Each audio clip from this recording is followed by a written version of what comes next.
Well, hello, coming at you live from my car in a parking lot. I just dropped my son off at camp and decided I've been putting off making this video, but it's time. I am 2 days away from hitting the 6-month mark of being in Lyme remission. That's huge. I literally never thought I would even utter those words because for 7 years, I was only well or functioning, I was 90-95% well on antibiotics. Now, I've been documenting my experience getting a treatment called SOT, supportive oligonucleotide therapy, which is what put me into remission, I believe. I want to give an update. I don't know, honestly, if anyone's been watching those videos and wants to know what the update is, but here it is. So last summer of 2023, I began the process of undergoing SOT, which is really easy, non-invasive treatment where basically you send your, so this is how I went through it, and I'm not a super sciencey person, so bear with me if I'm not using all the correct terminology, but basically, I heard about SOT through my Lyme mentee, which my Lyme mentee is someone who I met through the Global Lyme Alliance, and she ended up helping me more, I think, by telling me about SOT more than I helped her.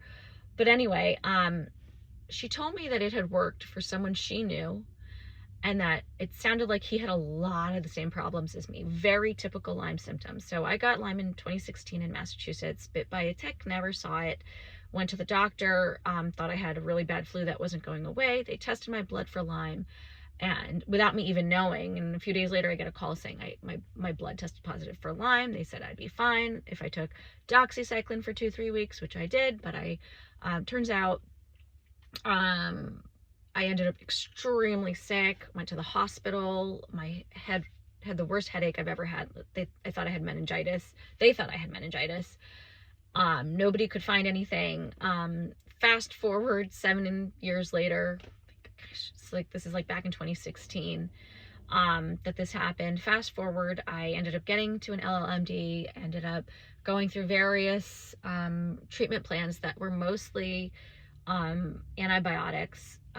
Never actually went the herbal route, although no, well, that's not true. I did try some herbal, one time an herbal tincture, which really messed me up a little, but that was just one time, not to knock that process because I know it's worked for a lot of people.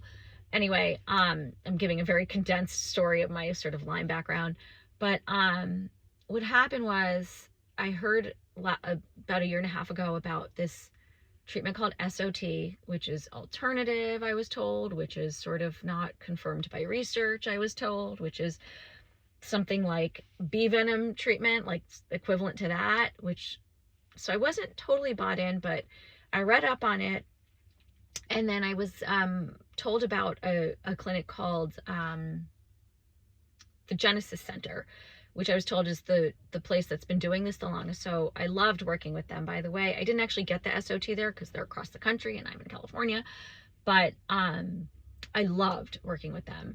They were super knowledgeable. They understood Lyme patients.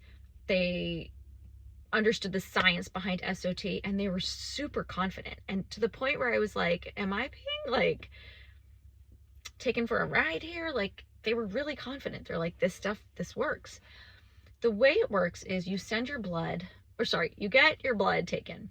They send it over to a lab in Greece called RGCC, which apparently is the only lab, I'm told, that has the patent for this SOT, specific SOT treatment. So SOT, supportive oligonucleotide treatment, SOT.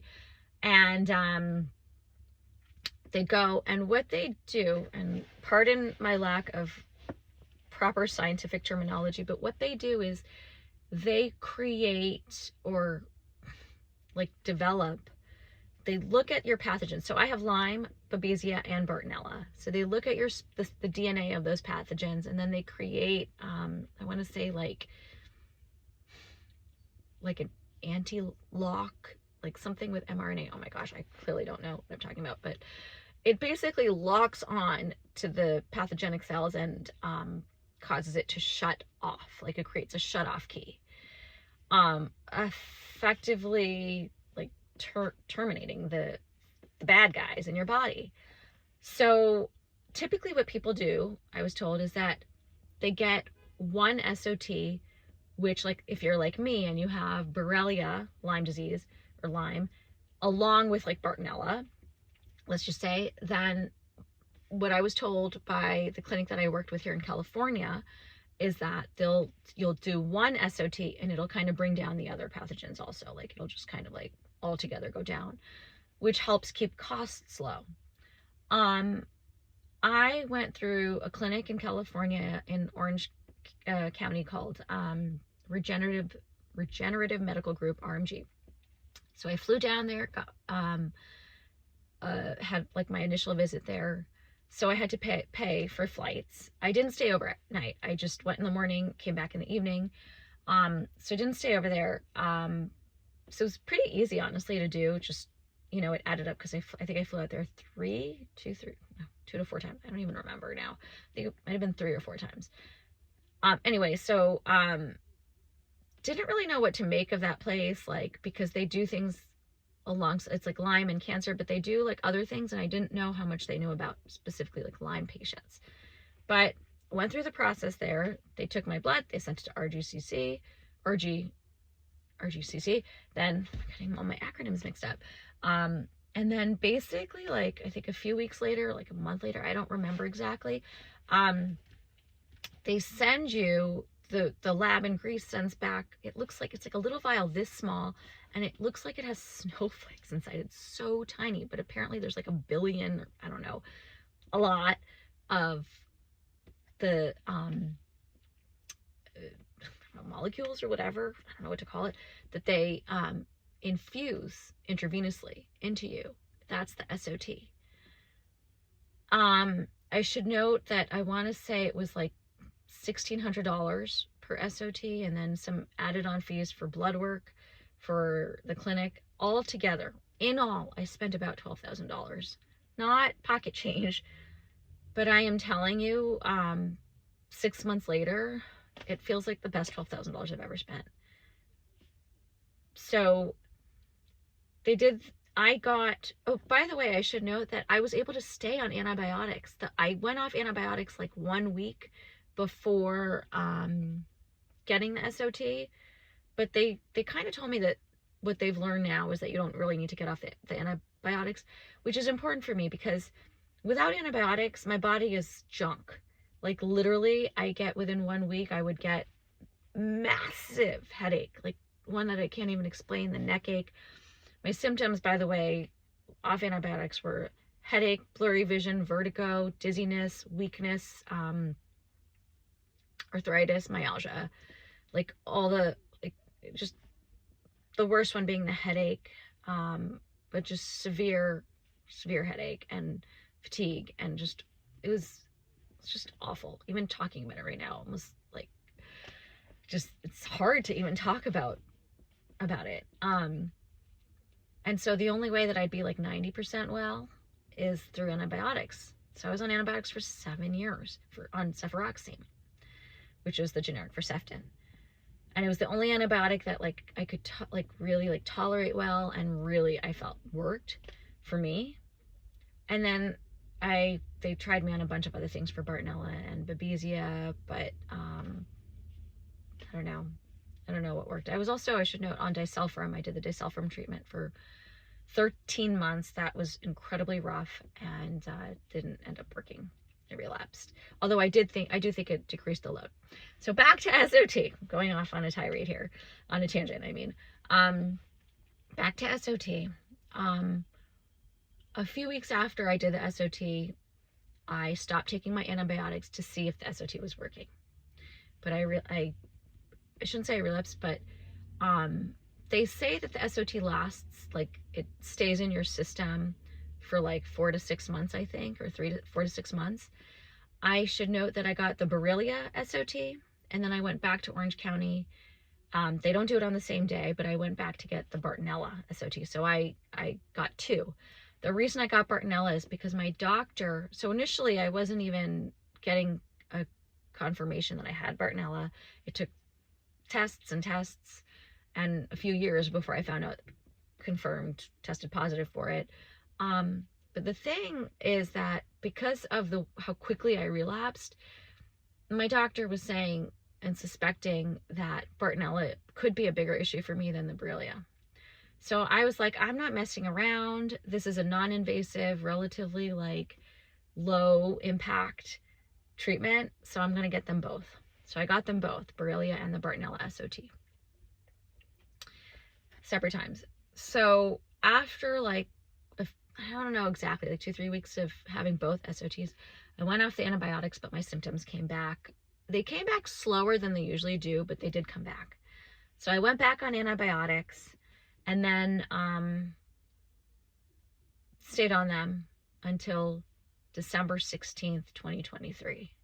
At which point, I'll tell you why I went off the antibiotics. At this point, I'm like, I don't think the SOT really worked, but there was one thing that happened like around November, December, which is I started feeling better. I just noticed that I didn't feel as limey. I didn't have the same level of fatigue. I was just feeling better, even though I was still on antibiotics. But like even on the antibiotics, like they push the bacteria into hiding, but you're still kind of symptomatic. But I was just feeling better. So I decided, I'm like, let me do a trial. Let me go off antibiotics for a week and see what happens. I went off antibiotics, took nothing, took no medicine. I was fine after a week.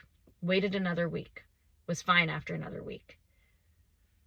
Now, that was sort of a game changer, by the way, because in 7 years, I have not been able to go off antibiotics for 2 weeks without having symptoms. And then 3 weeks went by, and that's when, I'm like, oh my gosh, is it possible that the SOT worked? And I'm telling my husband, I'm like, I haven't been on antibiotics for 3 weeks. And he was shocked too. And it was like, it felt like such a miracle. Like, it felt like a miracle. 1 month goes by. And now I'm in a state of shock. Because 1 month off of medication, when I have basically been like a pharmacy cabinet, like my home felt like a pharmacy cabinet. I was taking, my antibiotic, then usually something else that they're testing me on, then probiotic, then all the things that they have you take for your stomach because you're on antibiotics, and all these different experimental things that you're constantly told to take to help. I wasn't taking anything. Fast forward 2 months, I'm like, oh my goodness. I started to sort of not like, I was feeling great, but I didn't want to be too hopeful, which I know sounds crazy, but it's like, when you've been sick for a while like that with a very confusing illness, infectious disease, I don't even call it chronic illness because I feel like it doesn't actually explain what Lyme is, which is an infection. It's like, I had been so sick for all this time, and now 2 months I'm feeling good off medicine. It was just wild to me. And then finally 3 months goes by, 4 months goes by, and now it's June 2024. In 2 days, I'm hitting the 6-month mark. I've been taking medication. I'm in a state of shock. I remain cautious though, because when I took disulfiram, I was so hopeful that it was going to work. I'd heard really good stories. And then when I relapsed, it was really, really hard. It was hard on me. It was hard on my family. We had all been hopeful because with me being sick, it's like it impacts everybody. But my life has dramatically changed. I mean, I'm no longer complaining constantly, like saying, like, my family would hear ad nauseum, like, oh, I'm tired. Like, and it would just happen suddenly. Or midday, I'm like, I'm tired. And I was just pushing myself so hard to parent, to, like work very part-time. And now I am in a very, very different place. I'm working. I'm I work for myself. I actually started a business, but that's a whole other story. But I'm trying very hard not to think about Lyme. And it took a while to even like attend Lyme support group meetings and everything, because on one hand, I want to tell everyone about it. But on the other hand, it's like psychologically, I don't even know what's going on psychologically, but I just feel like I needed the space. This disease has been front and center in my life for a long time, for 7 years, and I just needed it to be put to the side while I'm not experiencing the symptoms for a while. So now that I've had this experience, I feel like I need to tell everyone, but I also say it cautiously, because just because something worked for me, I don't know if it's going to work for someone else. They're saying out there that there still is too much, there's limited research on SOT, but I can tell you $12,000 to be 6 months in remission has meant like, it's like getting a normal life back for 6 months, which I didn't have for a while. So, anyway, I needed to share that update. I don't know who's going to watch this, but, here I am. I will continue to post an update, like maybe a few months down the line, to share whether or not I'm still in remission, or what other things are showing up for me or not, hopefully. So, you know, one thing is, sometimes when your Lyme symptoms are active, it's hard to be hopeful. It's hard to see any sort of silver light. It's so hard. It's just always there for you. But stay hopeful, Lyme community, those Lyme patients out there who are really struggling, like, stay hopeful. There's a lot of money and research funding that is going into Lyme treatment, and for a long time they didn't pay attention to us, but I think they're starting to now, sadly, because so many people are getting it, because Lyme is spreading, and the ticks out there spreading. But stay strong, stay hopeful, never give up hope, and I will provide an update months down the road.